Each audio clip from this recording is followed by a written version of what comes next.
Hola amigos de Tainco, en este video voy a mostrarte cómo reparar una grapa, en este caso de un volteo Hino, ya que por la hora el comercio está cerrado y el carro requiere seguir trabajando. Este tipo de grapa es un poco escasa, por eso vamos a repararla. Utilizaremos un perno de bocín que es 20 milímetros, es un excelente material, muy resistente al torque que requiere la grapa en su funcionamiento.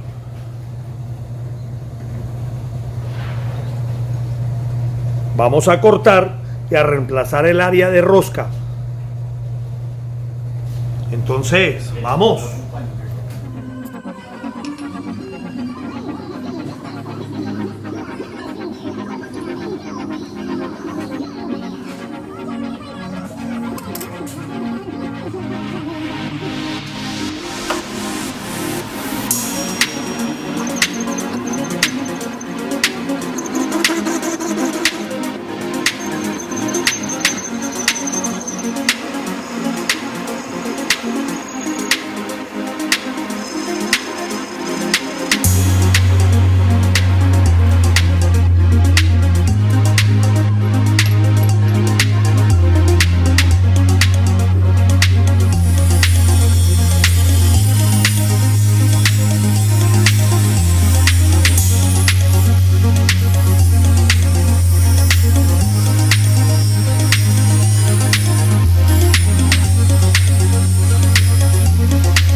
Amigos de Tainco, te invito a que te suscribas a mi canal, me toques la campanita para que te lleguen las alertas de cada video y dame tu like.